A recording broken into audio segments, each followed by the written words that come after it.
Welcome, everybody. Thank you for coming again to the third of our summer lecture series. This one on Does History Repeat Itself?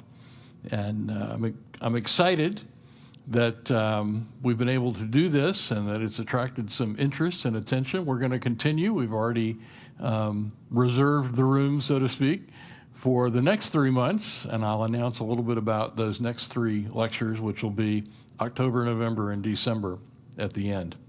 Let me pray for us first, and then we'll dive into tonight's topic. Father, thank you that we have the opportunity to gather, that to think about important issues, to consider what has happened in the past, to evaluate, see if we can detect patterns, to think about what you are doing in history. I pray this time would be productive and informative, and that everybody would leave better equipped to understand the times and to work in spreading the good news of your Son and advancing your kingdom. Pray all these things in Jesus' name. Amen.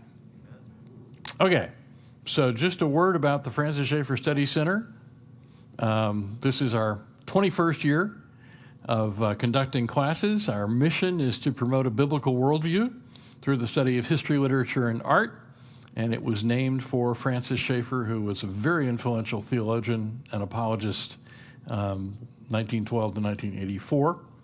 So in addition to sponsoring this lecture series, Schaeffer offers a high school program built around an integrated chronological study of Western civilization, beginning with the ancient world in 9th grade, finishing with the 20th century in 12th grade. And I'm the co-director alongside my wife, Cindy, who could not be here tonight. She's a little under the weather, but I'm hoping she's going to be doing better. She, I think, is going to be watching the live stream. We've been married for 47 years. We have 12 children, 19 grandchildren, and I haven't decided yet what I want to be when I grow up. But I have been trained as a historian, and I have done that quite a bit, and I teach. I teach high school students. I have taught college students. I teach live here to students at the Schaeffer Study Center on Wednesdays. I teach online to about 100 students every week in a great books program that's based out of Pennsylvania. And I love teaching high school kids. It's a blast. So here's a related question. What do fish know about water? Because we don't think about this question very often. I mean, if you think about does history repeat itself, it's just not something that occurs to us. We actually believe this. The culture believes this.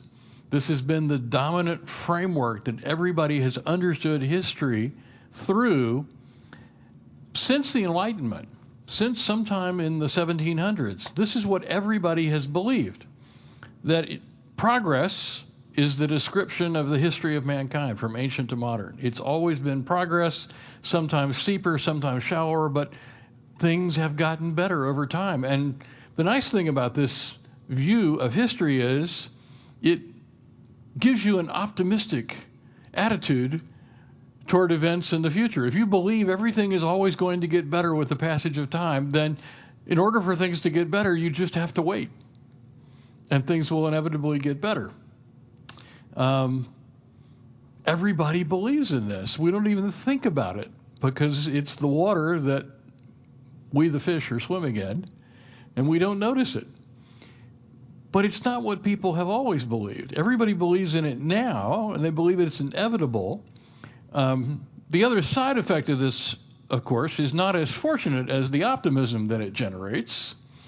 Makes you optimistic about the future, but it makes you a little bit snobbish about the past. It means you think everybody in the past was inferior to us, that we have progressed beyond them, and that they somehow were primitive, and we don't really need to pay that much attention to them because we've already moved beyond wherever it was they were. We believe society is progressing. We believe technology is advancing, and it is. We believe disease will be eliminated because a lot of them have been. But we also believe old people are corrupted and young people are innocent. And maybe you can sense a little bit of the problems that might flow out of that conviction. If old people are corrupted and young people are innocent, we have some problems. This is not an attitude that's confined just to American historians. British historians believe it, German historians believed it, Marxist historians believe it. It's been the dominant mode of thinking about time and history and developments for the last 400 years. However, before 1750, not everybody believed in progress. In fact, most historians in the ancient world and the medieval world, especially the late medieval world, believed that over time things had gotten worse. The Greek historians talked about a golden age that things had declined from. And we'll talk more specifically about Greek history in a few minutes that will give you some of the reasons why they arrived at that conclusion. Roman historians, even in the years, well, especially in the years of the Caesars, what was called the golden age of Caesar Augustus, they were already looking back at the days of the Republic with more than a little bit of wistfulness and more than a little bit of thinking, you know, things have actually taken a wrong turn and they're not getting better. The Renaissance historians, the Renaissance is a fundamentally backward-looking intellectual phenomenon. Renaissance means rebirth, and the motto of the Renaissance was ad fontes. It's the Latin phrase, means back to the source, back to the fountain. We've lost something and we need to recover it. We are not as proficient as the ancient world was. We need to look backwards to recover the knowledge and the skills that used to be prevalent but are no longer. We have an inferior civilization. We can look back in the past, and we can see some superior examples in literature, in art, even in politics and philosophy and theology. And the way to make progress, the way to improve our current society, is to try and recover some of the things that we lost. Enlightenment historians, well, long about 1750, they decided that the fundamental problem of mankind was that we were enslaved to tradition. And as Voltaire quaintly put it, mankind will not truly be free until the last king is strangled in the entrails of the last priest. Which is how we got the French Revolution. Because the French Revolution completely rejected the past. They wanted to throw off tradition. They saw tradition as enslaving, not just a burden, but enslaving.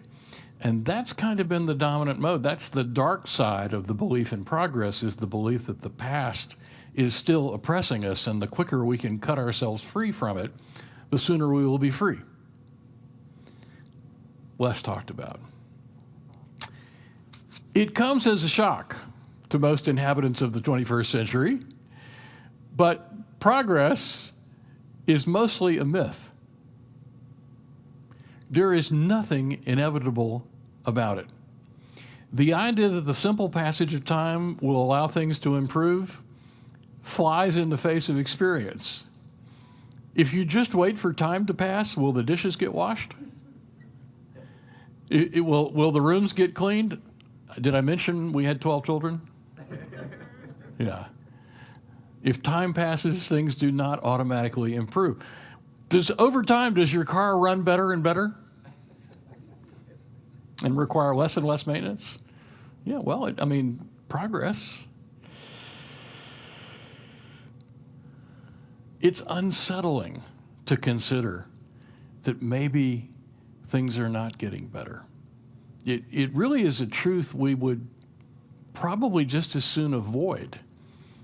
It's emotionally difficult for us to adjust our attitude toward time and toward our own history. But I want to go back. First lecture that we did to kick off the summer, we talked about the big timeline and the walk through Western history. So I want to go back and look at some of those ancient civilizations in particular and talk about them in light of this question of, is there evidence for progress? So I want to talk about Egypt and Greece and Rome and Israel. And here's the timeline. If you remember, we have the ancient world, the medieval world, the modern world. So let's go back and put Egypt up there.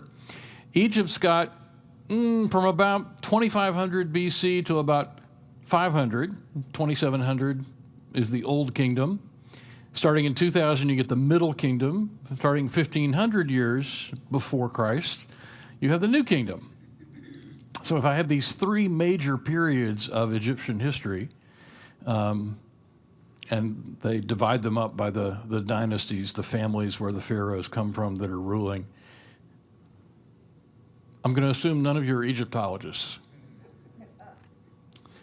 When would you guess the Great Pyramids were built? Yes, I know that's a Lego model. I like Legos. Great Pyramid is the only one of the seven wonders of the ancient world that still survives. The other six are all destroyed. Great Pyramid was the tallest structure in the world for several thousand years. It's 400 feet tall. It's 2 million stone blocks. So, looking at the timeline, Old Kingdom, Middle Kingdom, New Kingdom, when would you guess they built the pyramids? You know where I'm going. When I ask my high school students this, and they don't know anything about Egypt when we start, they always say, well, it would be the New Kingdom, because it must have taken them a long time to develop the skills, the technology, the resources to gather 2 million blocks of stone that weigh multiple tons each and assemble them into a 400-foot tall artificial mountain. When the truth is, third dynasty at the beginning of the Old Kingdom. When Abraham comes to Egypt, the pyramids are old. The pyramids are 600 years old when Abraham comes to Egypt. When Moses leads the tribes of Israel out of Egypt, Hebrew slaves did not build the pyramids. Joseph and his brothers probably moved to Egypt about 1900 BC. The pyramids are 800 years old. When the Exodus occurs, the pyramids are 700-800 years old. The fact that they're still there is really remarkable. It's an astonishing fact from the ancient world. They're one of the oldest structures on the planet. And they were much grander when they were completed. What we see is actually a bit of a ruin, although it's not immediately apparent. We see them sort of jagged step, but they finished them in polished limestone. The blocks are sandstone, but they finished out those steps of blocks with smooth, polished limestone from top to bottom, and they capped it with a gold-covered capstone that when it caught the sun would have been just stunning. So they would have been polished white and 400 feet tall. The base covers about 6 acres. But they were built at the very beginning of ancient Egyptian civilization. And Old Kingdom, Middle Kingdom, New Kingdom actually hides a fact that runs completely counter to the idea of progress. Old Kingdom, Middle Kingdom, and New Kingdom are separated from each other because each of them begins with a burst of creativity and wealth and resource and accomplishment. They build pyramids, they go out on military expeditions and conquer their neighbors, they explore the coast of Africa. That all happens at the beginning, and then things slide. And the reason the Old Kingdom comes to an end is because there's a collapse into chaos. And all the little cities up and down the Nile rebel, separate from each other, economy declines, there are famines, there will be 3 different rulers in 3 different cities, each claiming to be pharaoh, and there is civil war. And the intermediate periods happen for anywhere from 30 to 50 to 100 years. And then you get a reorganization, a reunification of Egypt, and they get the resources, and they accomplish things, and then you get a decline. So each of the first period lasts about 600 years, Middle Kingdom lasts about 400 years, New Kingdom lasts 1,000 years. The end of each one, Egyptian civilization has crumbled into chaos. Imagine that. Let's talk about Greece. Here's a quick outline of the major events in the history of Greece. The oldest thing we know about is the Trojan War, about 1000 BC, and we don't know a lot about that. My favorite quip about that is we have Homer's account of the Iliad and the Odyssey, which tell the story of the war against Troy, and we don't know anything about Homer. He names a bunch of kings, and we found archaeological evidence of the kings. The tombs of the Mycenaean kings are there, but we don't know anything about Homer. And one of my favorite examples of weird historical conclusions is the very learned German analytical paper trying to decipher Homer and his relationship to the two poems. And it concludes with the startling assertion that the Iliad and the Odyssey could not have been written by Homer.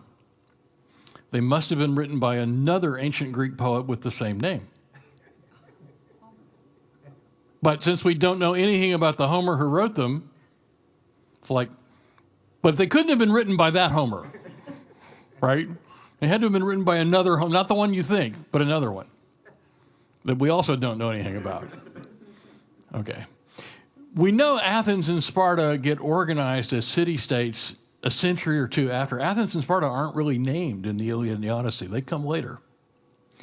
So 800 BC, 700 BC, 600 BC is Solon and Aesop. And then you have these cataclysmic events where the Persian Empire, the ruler of Persia, attempts to invade and conquer Greece. And it's a David and Goliath story. There are two attempts to invade, and both of them are defeated by the Greek city-states. The first at the Battle of Marathon, the second at the Battle of Salamis, which is a naval battle led by the Athenian navy. And in there is Thermopylae as well, but Thermopylae is kind of an Alamo story. It's not a great Greek victory. It's a Greek last stand to delay the Persians to give everybody else a chance to get organized. And those Persian invasions, we're pretty clear about the dates, 493 and 483. Pericles is the generation after those successes. Pericles is the great ruler of Athens. It's under Pericles that the great temples on the Acropolis are built. So he turns Athens into a city of marble temples. But then toward the end of his life, civil war breaks out between the Greek city-states, between Athens and a group of cities allied with Athens, and Sparta and a group of cities allied with Sparta, and they have their own little 26-year war that devastates the whole peninsula. 70 years later, the king of Macedonia conquers all of the rest of Greece, which is not a good sign. Alexander the Great is a military dictator. His father, King Philip of Macedonia, had been a military dictator. He was a dictator, but he takes all of the resources of all of the cities, and he goes after the traditional enemy of the Greeks, which is the Persians. When you read the line, Alexander the Great conquered the world, that being translated is Alexander the Great conquered the Persian Empire. The Persians had tried twice to conquer Greece, and much to everybody's surprise, including the Greeks, they failed. And then the Greeks turn around not too much later, 330 or so, Alexander conquers the Persian Empire.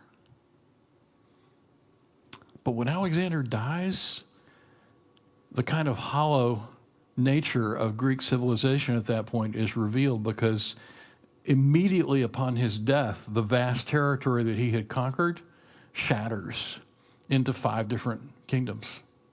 And you have a Greek cultural spread throughout the world, but you no longer have any political unity. There is a Greek general who rules Egypt. There is a Greek general who takes over in Antioch and who rules a kingdom that's roughly Syria and Israel. You have a Greek general who takes over in Asia Minor. You have a Greek general who takes over in Greece. There are a couple of generals who try and hold on to some of the Persian and Indian conquests, and they pretty rapidly fail. But Greek culture persists, but it's been fragmented. And then Greece is conquered by the Romans in 146, because essentially the Greeks had crumbled. Greek civilization had fallen on very hard times. and Greece becomes a province of the Roman Empire.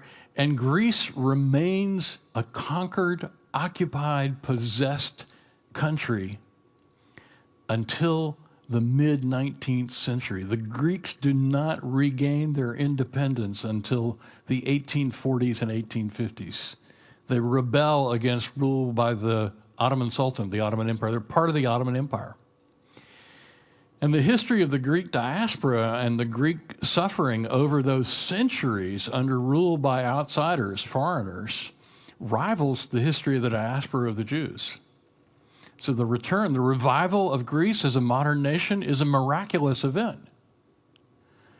But you don't want to talk to the Greeks about progress from the ancient to modern, because the intervening years between the great age of Pericles, which is the high point of Greek civilization, to the reestablishment of the nation of Greece. By the way, well, they want Constantinople back. It's one reason why Greece and Turkey are not really happy members of the same alliance. There's a huge sentiment in Greece that would like to have Constantinople back because it's a Greek city. So are most of the cities along the eastern coast of the Aegean. They're Greek cities. They're not Turkish. Well, they are now, but they weren't always. So Greek history is not a history of unbroken progress. They get together, they get organized, they rather quickly achieve great things, and then it falls apart, and then there's 1,000 years of captivity. More than that, from 146 BC to 1850. They are a captive, conquered people. Rome. Everybody loves to talk about Rome. Everybody wants to know, well, let's talk about the rise and fall of the Roman Empire. No, let's not. We could talk about the rise and fall of the Roman Republic. It's a much more interesting question. Rome founded as a city in 753 BC. When the Greeks are fighting the Trojans, Rome doesn't exist yet. When the Persians are invading Greece, Rome is a small little town on the banks of a river with maybe 10,000 people. It's a little obscure town on the Italian peninsula. They run the kings out in 509 and establish the Roman Republic. That's their 1776. And they are a republic with a senate and elected consuls for 500 years. And it's during that 500 years that they expand and take over the Mediterranean. It becomes their lake. And right at the peak of their expansion and their wealth, the republic is overthrown by a bunch of generals. It starts in the 2nd century BC with Marius and Sulla, and then Julius Caesar and Caesar Augustus, and then it's just military dictators for the rest of the empire. The Roman Empire is a military dictatorship. I'm already researching the next talk I'm going to give next month on Constantine, the first Christian emperor. I'm going to try and salvage his reputation. When Constantine is proclaimed emperor by his troops, he is one of 5 people claiming to be emperor. He has to defeat the other 4. And that's because it's been a series of military dictatorships. Whoever's got an army can make a claim, but it's not been good. The last Roman emperor dies in 476, and Rome goes out with a whimper, not with a bang. It's not like somebody killed the last emperor, conquered Rome, and took it over. It's like they got overwhelmed by successive waves of armed illegal immigrants. Literally. The Germanic tribes did not have kingdoms of their own. They didn't have a homeland that they were trying to annex Roman provinces to. They had abandoned their homelands because they were terrified of the Huns. And they were on the move. They were illegal immigrants crossing the river, the Danube in this case, and looking for a place to settle that would be safer. And so when the last emperor, the last person who carried the title and claimed to be emperor, dies in 476, it's not immediately obvious what's happened. It's like, oh, well, the emperor died. So which general is going to try and make a run at it now? Which general is going to try and take that title? And a year goes by and nobody has. And a couple of years go by and nobody has. And then, 10 years later, people look up and go, oh, I guess we don't have an emperor anymore. We have this Germanic king that nobody wants to tangle with. And yeah, there are couple of Germanic kings ruling the Italian peninsula. Odoacer and then Theodoric the Ostrogoth, but no emperor anymore. The truth is, I don't even want to talk about Israel. I did Egypt and Greece and Rome and Israel, but if you think about Israel, the history of Israel is not an unbroken record of progress. Not at all. There's, Abraham, Isaac, Jacob, Joseph. Joseph's got the most roller coaster story. If you took it as a screenplay to Hollywood, they would reject it for being too unrealistic. That's crazy. Something that crazy would never happen. He's sold into slavery and then he winds up as prime minister. How are you going to make that believable? Yeah, hillbilly elegy. Yeah, there we go. But Israel, the Exodus, and then the period of the Judges, which has its ups and downs. The frightening thing about the book of Exodus is, and then there arose a generation that did not remember what God had done and who worshiped the idols. And so God sent an oppressor. Wash, rinse, repeat. It's like a dozen times. The last judge is Samuel. Then they get kings. They have 3 kings over all 12 tribes. Saul, David, Solomon. And then it starts to fall apart. And the 10 northern tribes are wiped out by, guess who? The Persians. The Assyrians and then the Persians. The 2 southern tribes, Judah and Benjamin, are defeated by Nebuchadnezzar and taken to Babylon. And the revival that occurs under Ezra and Nehemiah, and I'll put a plug in for Pastor Larry's series on Nehemiah, talking about what occurs in the last historical books of the Old Testament, coming back to Jerusalem, rebuilding the altar and the temple and the walls and reorganizing, but that is done under the Persian Empire. Nehemiah is the Persian governor appointed by the Persian emperor. He's an official in the Persian government. Israel's not independent. One day I guess we ought to do a series on the Maccabees and the rebellion against the Greeks, but that's in the Apocrypha. It's not in the canon. But then Israel spends the next 1,800, 1,900 years as a conquered people with a diaspora, a conquered, oppressed land.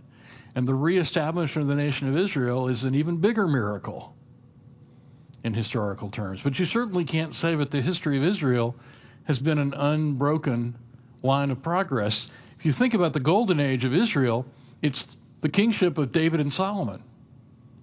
And at Solomon's death, it starts to fall apart. There's a rebellion and a split, and often civil war. And you trace the lines of the 2 kings, and every single king of Israel, the 10 northern tribes, is wicked after their father Jeroboam. The southern tribes have 5 or 6 kings who get some words of approval, but a majority of those kings are judged to have been idolaters. So you can't talk about progress in the history of Israel. All right. There are remarkable periods scattered throughout history in which a group of men or a generation seems to have been supernaturally empowered to reverse the trend. I think from the 4 examples I've already given you, from Egypt and Greece and Rome and Israel, the majority of the centuries in all 4 of those ancient civilizations, things are slipping. Things are going downhill. The periods of accomplishment are much shorter. They're much more compressed. This sawtooth pattern is tilted for a reason. Accomplishment occurs largely in a single generation. And the succeeding generations feed off of the capital that is laid up, whether that's economic capital or political capital or cultural and artistic capital. The accomplishments seem to be compressed in a single generation. And what happens then is decline, maybe slow at first, and then more and more rapid as time goes on. Sometimes the progress is in literary accomplishment, sometimes it's in science, sometimes it's in politics, sometimes it's in art or music, but then inevitably, after a period of achievement, there's a long, slow period of decay that sets in. The Greek city-states, in a burst of creativity around 800 or 900 years before Christ, founded cities, wrote constitutions, served them admirably for generations. But over time, the cities and their leaders seemed to become more and more unworkable and corrupt.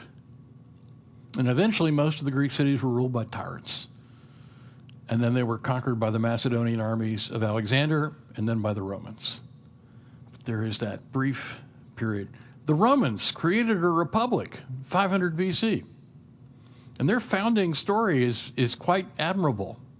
Expel the tyrants, expel the kings. Let the people of the city of Rome choose their own rulers and choose them in annual elections.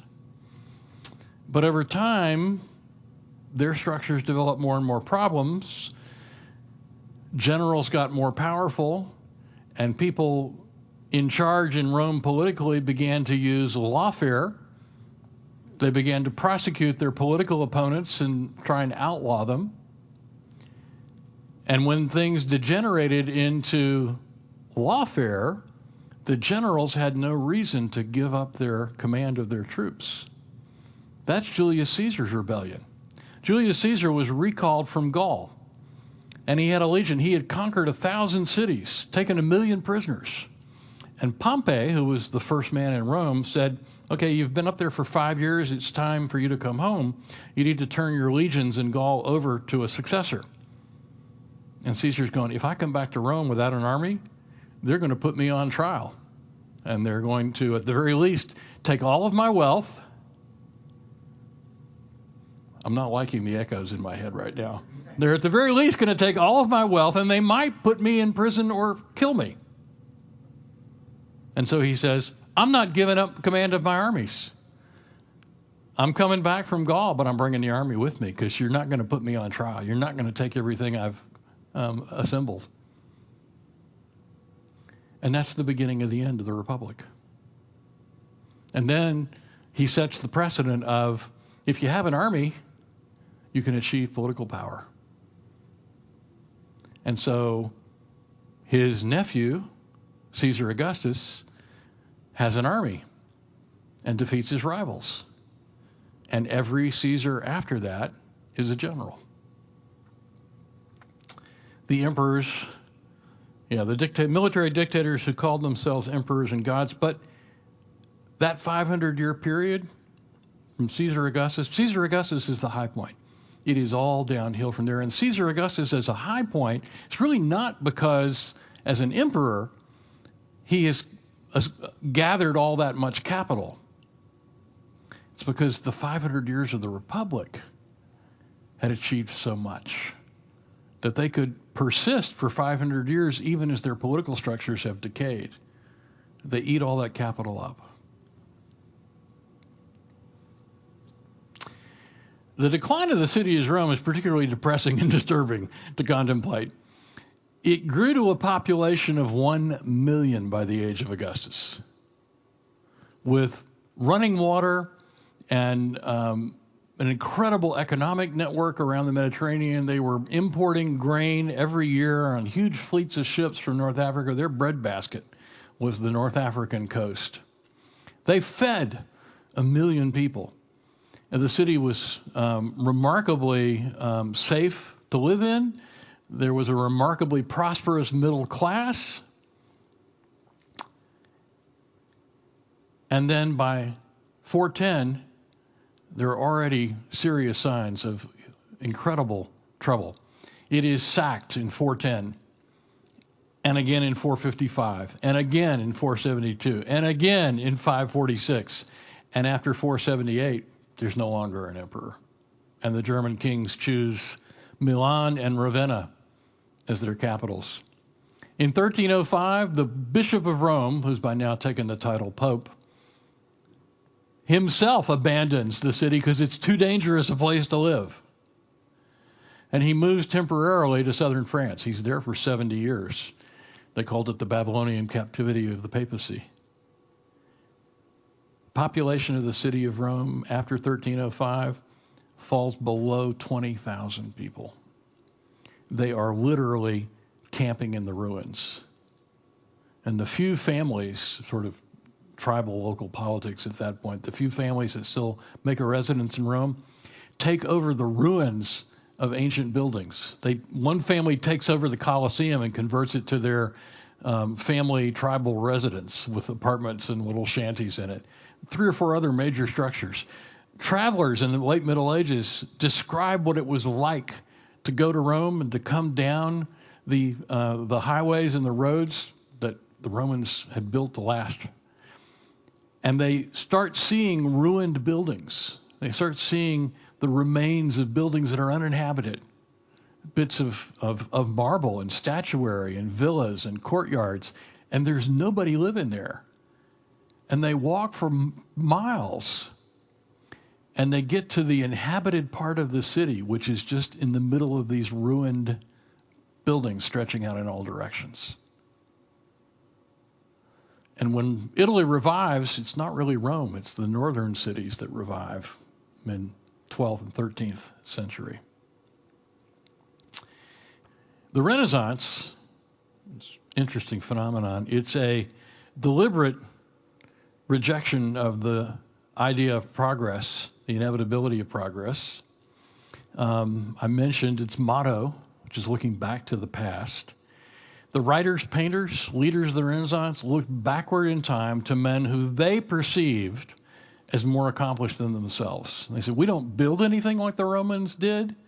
We don't write Latin that's near as eloquent as what the Romans wrote. We don't do any kind of statuary like what the Romans did. We don't have any paintings. We don't build any churches that were as big. They go, we need to actually go back and revive what the Romans did. Revive their literature, revive their art, maybe even start thinking about reviving their political structures. That comes a little later. But in many ways, the Reformation is just the third generation of Renaissance development. The Reformation is an attempt to say, hey, we've gone a long way down the wrong road. And the right way to correct the problems in the church is not to make more progress. The right way to correct the problems in the church is to go back to the New Testament church and recover the core of the gospel and the core of church life from the first century. So the reformers, most of them were actually trained as Renaissance humanists. They're trained in Renaissance scholarship. They're trained in Renaissance writing. They had read the Greek and Roman classics.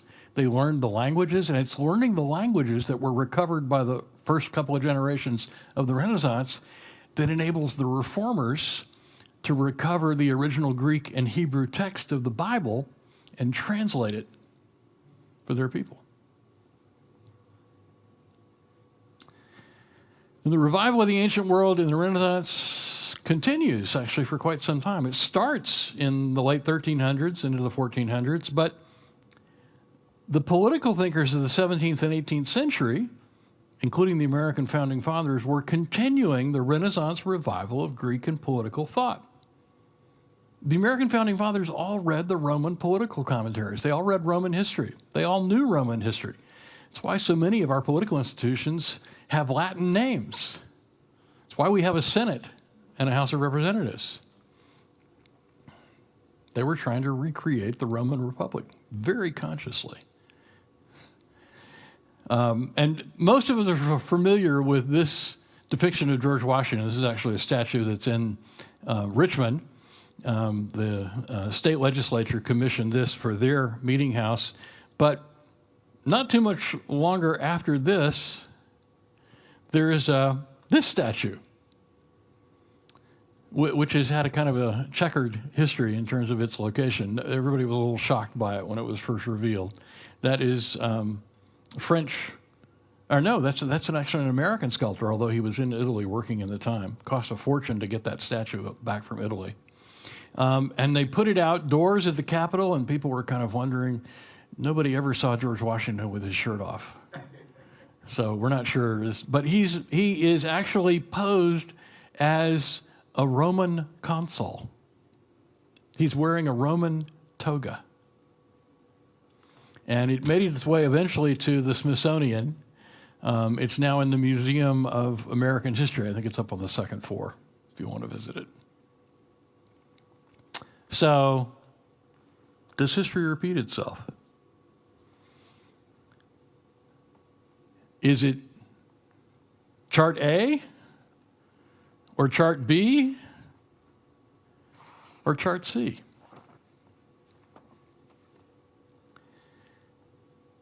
And maybe one of the questions we should ask is, has there been progress or decay in our own civilization since the founders? Have we really made progress? I'm not talking about a new iPhone every year. Have we really made progress? Have we improved the republic?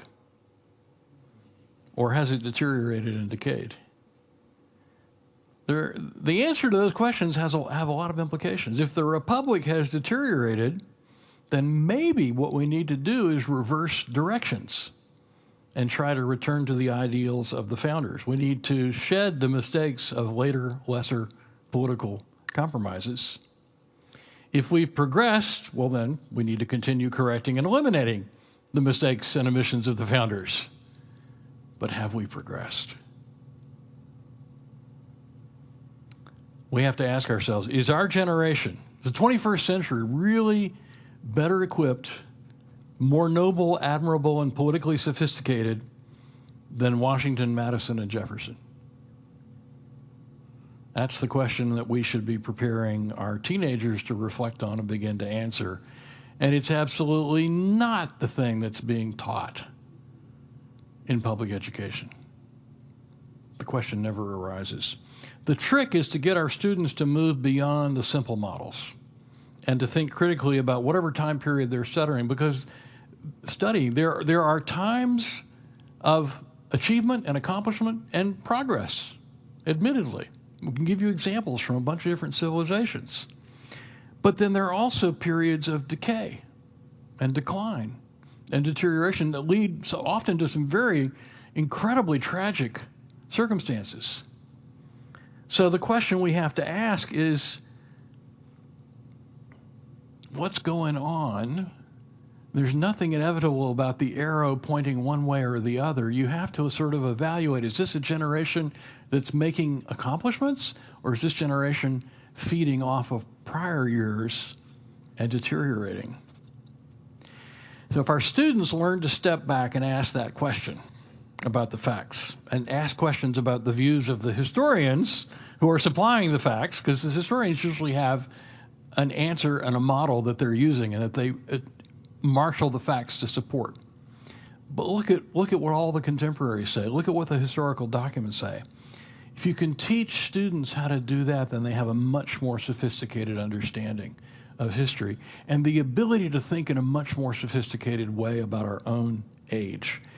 They will have begun to acquire discernment about what God is doing in our times and how we should be praying and preparing and participating in the great debates and movements of our time. So one of my favorite answers to this question, does history repeat itself? Actually, I like this quote from Voltaire. History never repeats itself, but man always does. Because human nature hasn't changed. We have 4,000 years of recorded history. And one of the astonishing things that if you give students original writing to read is that they will discover, People 1,000 years ago, people 2,000 years ago were just like us. Just like us. They didn't have cell phones, but they were just like us. All right, where are we going to go from here? This was the third and final lecture of the summer. October 15th, I'm going to talk about Constantine, try and rescue his reputation. November 12th, we're going to talk about Augustine, the towering figure in not just the ancient world, but in the whole history of the church. Augustine is the most influential theologian in the history of the church. And what's amazing about him is he wrote 5 million words that we still have. He's the most read theologian in every century after he wrote. His works were preserved through the Middle Ages and studied when the universities were founded and the theology faculties. He inspired Luther and Calvin, continues to inspire theologians. Everybody goes back and has to deal with Augustine. And Augustine is the most Pauline of the ancient theologians as well. And then December, a little bit of a Christmas present. I want to talk about Dante. If you're not familiar with Dante, I hope this will be a treat for you.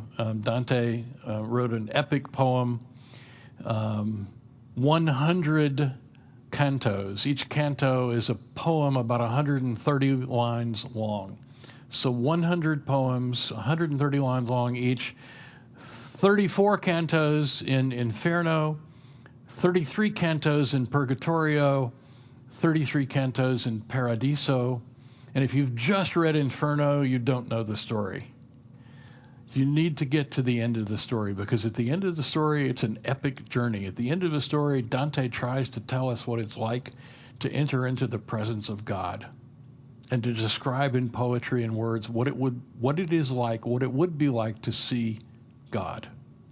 It is just an astonishing poem. I started teaching it 11 years ago, and the first time I taught through it, all 3 books, I got to the end and I went, I need to go back and read the beginning again.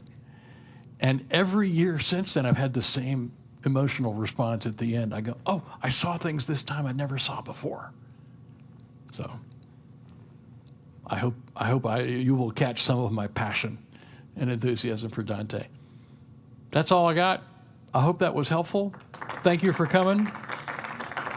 And I hope you'll come back next month as we continue with Constantine.